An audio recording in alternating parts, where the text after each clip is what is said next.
Well, hello again, and welcome to another edition of the Speed Bag. Today, a segment that I like to call, well, that's why you're you, isn't it? As you know, the Conor McGregor Nate Diaz rematch is on for UFC 202 in August, which means we're probably going to spend a not insignificant amount of time talking about it over these next couple months. And as expected, McGregor is already doing his share of the talking, saying just this week that he was very confident he will go in and toy with this man, meaning Diaz. In fact, he says for the first 8 minutes of their first fight, he was toying with him. And then he goes on, of course, to explain how he went from toying with Diaz to being tapped out by Diaz.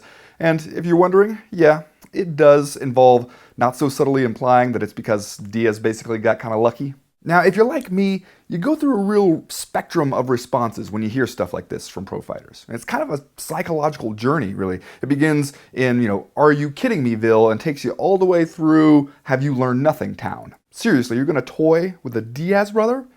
They are the toyers in this game, rarely if ever the toyees.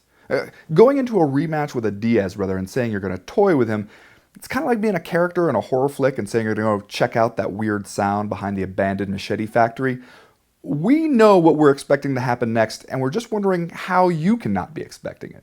But see, eventually I find a place of peace and understanding with comments like these, and it's usually right around the time that I realize, oh yeah, you're a highly successful pro fighter, and the nature of your delusion is what allows you to do this thing well in the first place. See, most people, if they got beat up in a fight, they would at least consider the possibility that it was because the other person was a better fighter than they are. Or, if they're feeling like a jerk about it, they might do the thing where they allow that the other person was a better fighter that night. What they probably wouldn't do is say, oh, this person beat me while I was toying with him, so when I get another chance to fight him, I will immediately begin toying with him again. And normal people just don't think that way most of the time, and then I guess that's one of the many reasons why most normal people are not cut out to be really good pro fighters.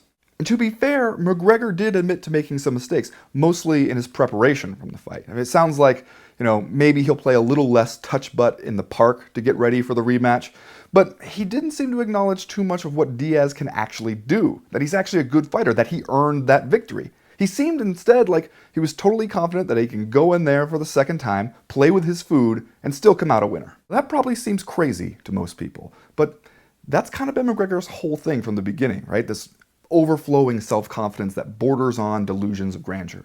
But why should he change just because he lost one fight? Why should he be any less insanely confident in his own abilities? It is, after all, kind of a big part of the reason of why he got here in the first place. It's also kind of a big part of the reason why there's only one Conor McGregor.